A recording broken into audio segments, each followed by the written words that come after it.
Hi అండి, welcome back to my channel. ఈరోజు మన ఛానల్లో రెసిపీ ఏంటంటే సాబుదానా వడ అండి. చాలా టేస్టీగా వచ్చింది, చాలా క్రిస్పీగా కూడా ఉందండి.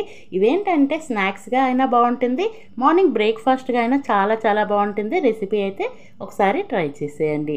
దానికోసం అయితే కనుక ఫస్ట్ అయితే ఒక బౌల్ తీసుకొని 1 కప్పు వరకు సగ్గుబియ్యాన్ని అయితే తీసుకున్నానండి.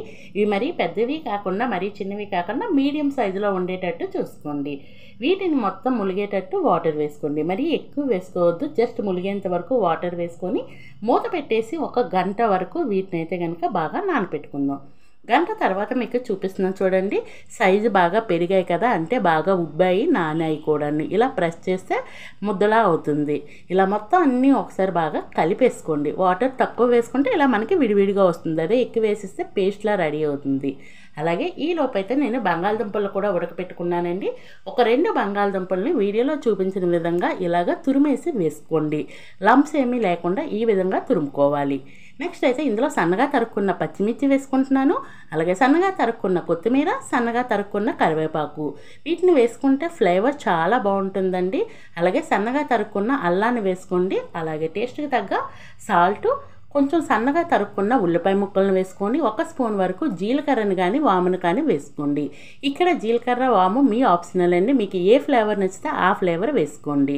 అలాగే వీటినన్నింటినీ బాగా కలిసేటట్టు ఈ విధంగా కలుపుకోండి. ఇలా మనం ఏంటంటే తక్కువ వాటర్ వేసి నానబెట్టాం కాబట్టి మరీ పేస్ట్లా కాకుండా మధ్యలో సగ్గుబియ్యం కనిపిస్తూ ఉంటాయండి. ఫ్రై చేసుకున్నాక చాలా టేస్టీగా ఉంటాయి.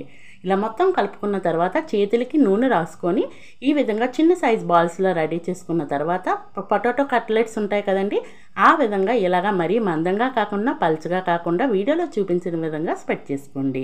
ఇలా అన్నింటిని రెడీ చేసుకున్న తర్వాత ఈ లోపే నేను డీప్ ఫ్రైకి ఆయిల్ కూడా పెట్టేసుకున్నానండి. ఆయిల్ హీట్ అయినాక మీడియం ఫ్లేమ్లో పెట్టుకొని 1 by 1 మీ కళాయిలో ఎన్ని సరిపోతాయో అన్నింటినీ వేసుకోండి.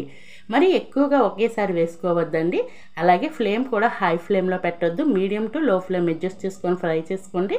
చాలా క్రిస్పీగా అయితే ఉంటాయి. ఇది 1 సైడ్ కలర్ వచ్చినాక రెండో వైపు కూడా టర్న్ చేసుకొని మంచిగా కలర్ వచ్చేంత వరకు ఫ్రై చేయండి.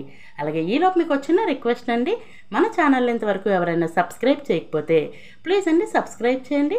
వీడియో నచ్చితే లైక్ చేయండి, మీ ఫ్రెండ్స్ అండ్ ఫ్యామిలీ మెంబర్స్కి షేర్ చేయండి. అలాగే రెసిపీ చేసినాక ఎలా వచ్చిందో నాకైతే ప్లీజ్ అండి కామెంట్ బాక్స్ ద్వారా తెలియచేయండి.